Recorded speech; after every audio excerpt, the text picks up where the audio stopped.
Tonga soa indray tanatin'ny fotoana ny fanomezana taminao tompoko lahy sy tompoko vavy manatitra ny arahaba ireto avy indray raloha ny lohatenitsika amin'ity anio ity ny fahavitan'ny fifidianana ekeny izao tontolo izao ary mahazo fankatoavana amin'ny sehatra iraisam-pirenena izay ihany no vahaolana atongavana amin'ny famahana ny krizy ra ny fanambarana izay nataony Andriamatoa Monja Roindefo ny aiko kosa ny FFKM fahasarotra ny anatrehan'ny filoha teo aloha Andriamatoa Ravalomanana marika ny dinika ho fampihavanana izay ho tanterahany izy ireo fa efa miparitaka manerana ny foibe-panadinana manerana an'ireo fari-piadiana mpampianarana avokoa kosa ny laza adina ho amin'ny fanadinana CEPE avy hatrany ary isika dia iroso anatin'ny vaovao ara-politika isan-tarantsika nyity fampahalalam-baovao ity ny aika ary ny FFKM fahasarotra ny fanatanterahana ny dinika ho fampihavanana izay karakarain'izy ireo mba hivoan'ny firenena amin'ny krizy nisy moa ny fanambarana izay miantso amin'ny fandraisana andraikitry ny ambaratonga-pahefana tsirairay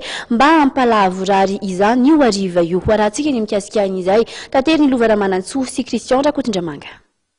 Ny aiky ary natsapa ny FFKM fahasarotra ny anatrehan'ny filoha teo aloha Andriamatoa Ravalomanana marika ny dinika ho fampihavanana izay hiandraketan'izy ireo. Nampatsiahy ny anjara andraikitry ny tsirairay amin'ny falavorarian'izany fionan'izany araka izany ny FFKM nandritra ny fanambarana izay nataony teny Andohalo io ariva io. Nolazaina tamin'ny fotoana io fa nanaiky ny mpivory fito mianaka teny amin'ny CCI Vato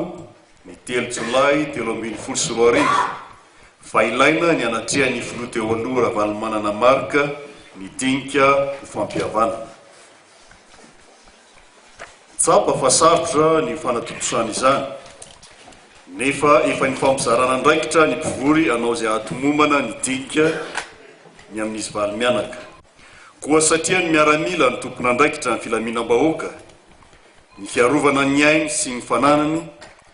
dia efa niaona tamin'ny FFKM tamin'ny alalan'ireo filoam-piangonana efatra amin'ny rahalahy ireo tompona andraikitra telo voalohany amin'ny fitandrovana ny filaminana.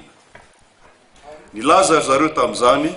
fa mpandray baiko avy amin'ny tompona andraiki-panjakana ambony sivily ary mpanatanteraka fotsiny ihany.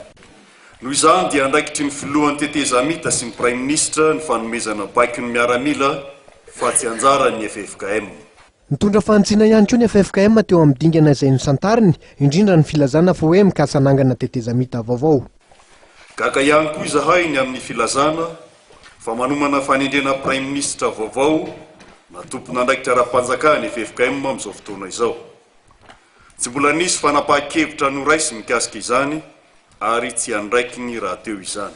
Ho an'ny FFKM dia mila mifampizara andraikitra ny tsirairay amin'ny fanatanterahana ny dinika fampihavanana lalana tokana hivoahana amin'ny krizy. Laza ihany koa ny FFKM fa vonona trano ny roso amin'izany dinika izany ary faniriany mafy ny anatrehan'ireo mpivory misy valo voalaza trany am-piandohana.